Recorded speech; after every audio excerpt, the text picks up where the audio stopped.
The invisible leader problem. Why hard work alone doesn't open the next door. You're the one who steadies the room. When the slide is wrong, you fix it. When the politics bite, you absorb it. When the numbers wobble, you bring them home.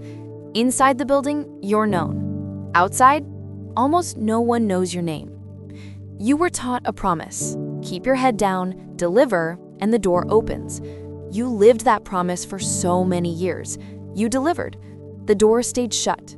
This is the invisible leader problem. The lie of hard work. Hard work is the foundation, but it is no longer the differentiator. At senior levels, everyone done work hard. What decides who gets pulled into the next conversation, shortlisted for the C-suite, or tapped for the board isn't who logged the most hours. It's who is seen as carrying signal beyond the walls of their team.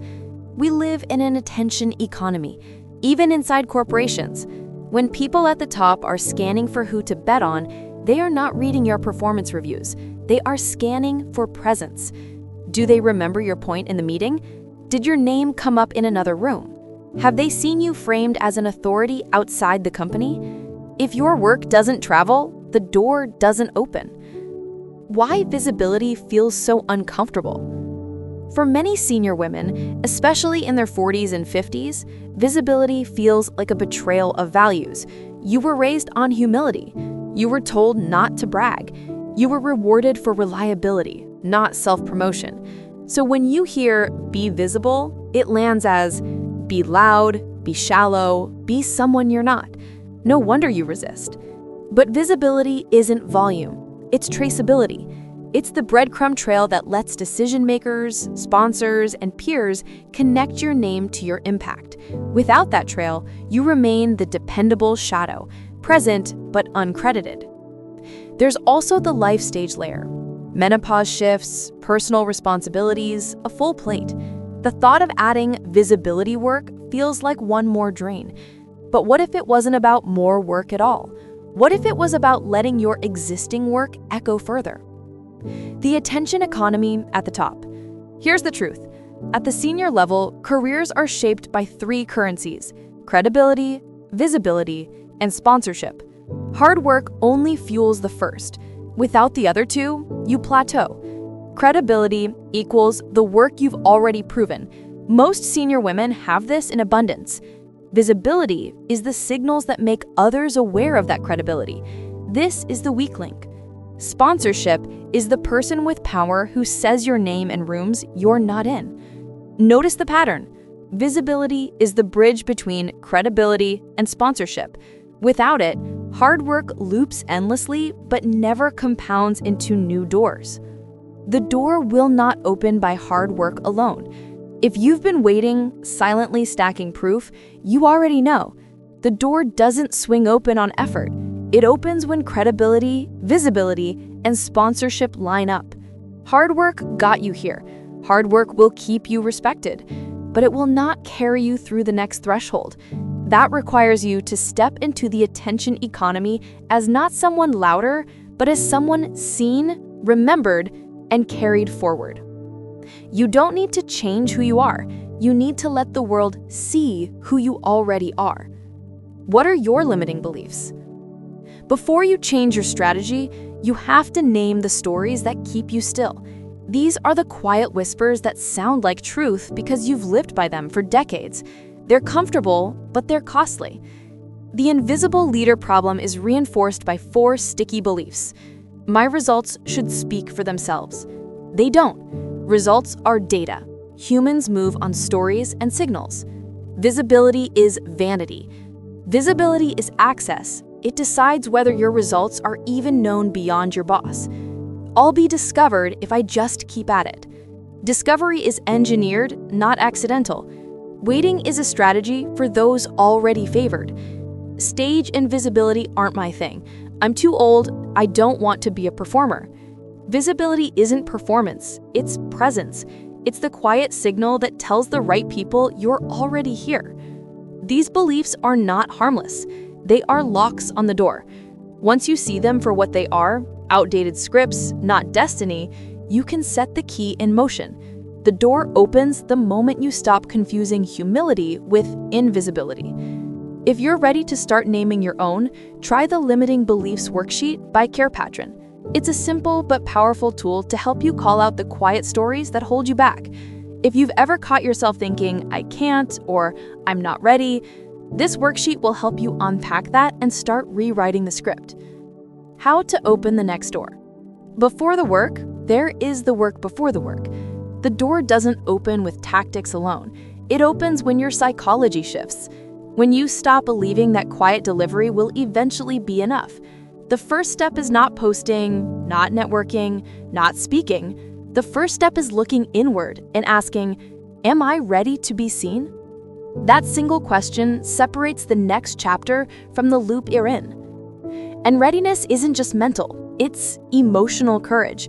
It means being willing to step outside the comfort zone you've lived in for years, to do the things you delayed, ignored, or told yourself you'd get to later. It means accepting that this next chapter will look and feel different. The irony? Aging as a woman brings with it a quiet superpower, the freedom of not caring so much about the wrong things. At this stage, many women finally say, "I don't give a damn what people think of me anymore." That liberation is the fuel. It lets you move from invisible to undeniable without apology. The three characters standing at the door. Every senior woman who reaches this point tends to fall into one of the three characters. The self-starter. You're convinced and ready. You know the door won't open on hard work alone. You're prepared to act, to experiment, and to figure it out yourself. It takes time, but it builds muscle and independence. The seeker. You're convinced something has to change, but you don't know where to start. You feel lost in the options. For you, the first step is to speak with someone who has walked this road before, a coach, a mentor, or a peer to map the terrain before you decide how to move. The builder. You're convinced and ready, but you know you won't sustain this alone. You need structures, allies, or professionals who can build alongside you so the weight isn't only on your shoulders. Each character has a path.